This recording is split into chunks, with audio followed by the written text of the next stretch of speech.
allegation tonight is that of public interest. Whoever is on the ballot at the highest level is no longer a private citizen. He's now a public citizen. In the sense that he's put himself out there. And there are questions that have been asked of your candidate. Now, how do you react first and foremost to some of these allegations raised by the PDP? Well, really, I don't know whether to laugh or cry. I mean, these are nonsensical calls by nonsensical people representing a nonsensical party and standing in and speaking for a nonsensical and irresponsible presidential candidate. I mean, you say that they should arrest Asiwaju Bola Ahmed Tinubu, or they should search his house, NDLEA, EFCC, and everything. Where is your evidence? What is the evidence, other than the fact that you want to copy everything we have done? The difference here between us and them is that we didn't just crawl out of the woodwork and begin to call for people's arrest. We had solid evidence, which we presented before the world, of a confession made by their candidate telling the world that how he was involved in scamming Nigerians and misapplying and misappropriating public funds. They have no such evidence. They're simply making baseless calls that have no rationality, no basis in law, and absolutely irresponsible and nonsensical. So we refute all that. So your campaign was behind Achimogo? No, not that we're behind it. We presented the evidence to the public. There's a big difference. We came across it like so many other people. It had been online for a number of weeks before we said a word about it. We took a position that we will not touch this until the Nigerian people had the opportunity to go through the material themselves. We didn't say a word, but it would have been irresponsible of us simply to sit back and say nothing, given the seriousness of that charge and that allegation and the things that that young man was saying, which we stand by. I mean, it's clear. You do not have a video or audio tape of Asiwaju Bola Tinubu dealing in drugs or misappropriating funds or anything of the sort. You do not have any evidence of his conviction by an American court. You don't have any of these things, but you call for his arrest, you call for searching of his house. Why are you doing this? Simply because you're desperate? We have touched a raw nerve. Our call was irresistible, and we stand by it, and we have gone to court. My colleague Festus Kayode has gone to court to ensure that the security agencies swing into action and look into that matter. Why? Because nobody is above the law in this country. So now the inference that have been drawn into these, Chief Fami Kayode, is that your party and your campaign is so pressured and you're so unnerving about the character and the personality of an Atiku Abubakar. You thought that if he's on the ballot, head to head with your candidate, you don't have a chance. Not at all. The reverse is actually the case. That's the inference your opposition are bringing to it. There's no such inference because we do not regard him as a particularly strong candidate or a credible candidate. Actually, I personally don't see him as the real opposition. I think the opposition lies elsewhere, which maybe we'll talk about on another day. I don't see PDP as a viable opposition party. I think it's an imploded party, a party that's full of all kinds of internal contradictions. It's falling apart. They're fighting each other, the G5, this one, that one, and all sorts of things are going on within that party. So we do not see them as a threat at all. But what we do identify here, what we can identify here, is a group of people that have a criminal tendency, that have a criminal leader that has committed crimes in the past when he was vice president, that has proved to be an irresponsible man and is unfit to lead this country. And it's our duty to point all these things out to the Nigerian public. That's what we're trying to do. So your intention is that Atiku should not run?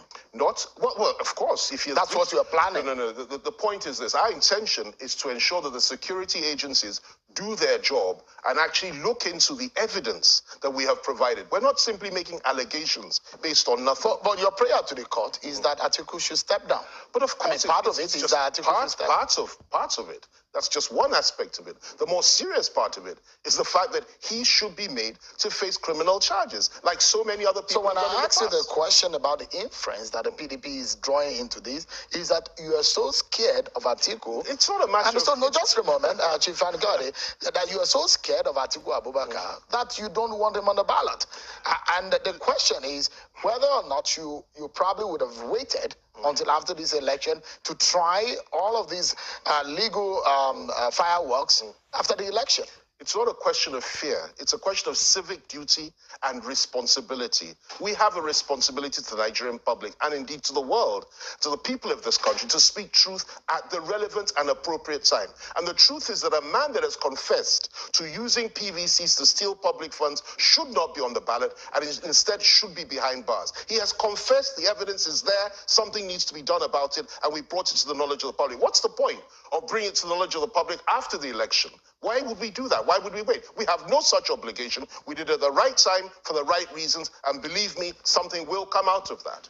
So, and I'd like to ask you, do you think somehow that you steer the on his nest by what you did in the first place, and perhaps you have brought this upon yourself, that perhaps what some people would call unnecessary distraction for your campaign? Well, let me put this to you. I do not believe for 1 minute that any hornet's nest has been stirred, except for the hornet's nest inside the house and the home and the party of Atiku Abubakar. That's where the hornet's nest lies. Everything else that they have alleged, including the asinine call that one of their spokesmen made that our candidate should be disqualified based on the grounds that he was convicted in America.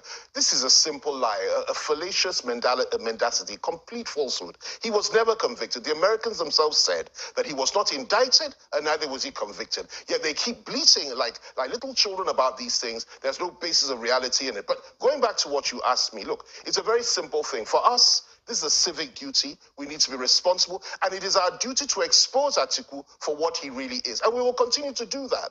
They have tried to respond by bringing all manner of insults, all manner of fake allegations, false allegations against us, without what? Without any credible evidence. If you have that kind of evidence, present it before the public. So let us see. Then we will consider what you're saying. Until then, stop throwing bricks where you have nothing inside them to carry weight. Do you have answers to some of the issues raised? There's an answer to everything. Dig into it? You can dig into anything. Let's get right into it. Sure. Now, and we're doing this exercise for the sake of Nigerians. Absolutely. The sake of the future of nothing this to country. hide. Absolutely because nothing to hide. At the end of the day, what matters is our country. Sure. I mean, no man is bigger than this country.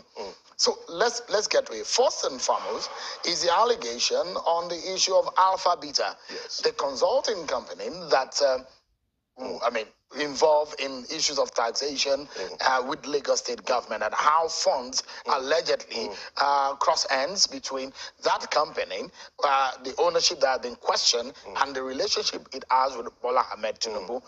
What is the concrete and the cogent answer that your candidate or your principal has in that respect? The question is simple, and they need to answer this question.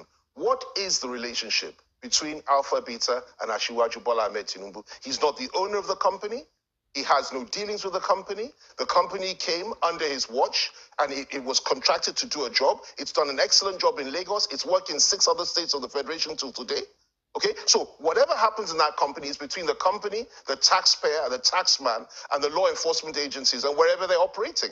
It's nothing to do with him. It's nothing to do with us. Now, to say because a company has allegedly done certain things in the past, many, many years ago, and allegedly sent money to somebody in Colombia, that translates into, assuming it's true, that translates into Asiwaju Bola Tinubu being a drug baron and unfit for public office. That is an asinine assumption to make. It has no basis in logic or rationality, and we refute it. And I urge them to be a little bit more responsible. And I also ask them this, can't they do any better than that? For goodness sake, if you're looking for something, look for it very well and try and find something. This is nothing but an irresponsible and asinine call. It doesn't make sense, and we refute it completely. There is no relationship between drug barons in Colombia, Alpha Beta, and Asiwaju Bola Ahmed Tinubu, none whatsoever. You know the man called Apara, the former MD of Alpha Beta. Well, I don't know him, but I've heard of him. But you are very familiar with the case.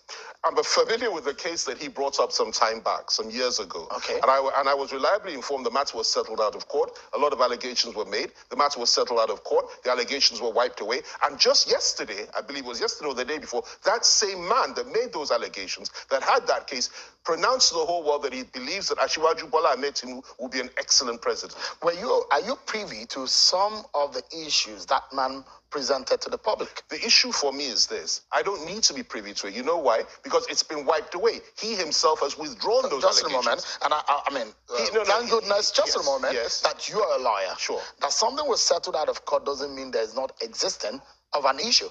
Well, let me put it to you like this. That something was settled out of court simply means one thing, that it's been settled and those allegations are baseless. That's what it means. So you're twisting it. Just a moment. But my own interpretation just of the events. Mr. Fani, if I may put okay, this go ahead, to you. So because I'm not asking this because of any, I'm asking it for our viewers so they understand that there was a settlement out of court doesn't mean that there is a non-existent of a big issue. That it was settled out of court means simply that there was no such thing. That the man made baseless allegations. There have been civil issues.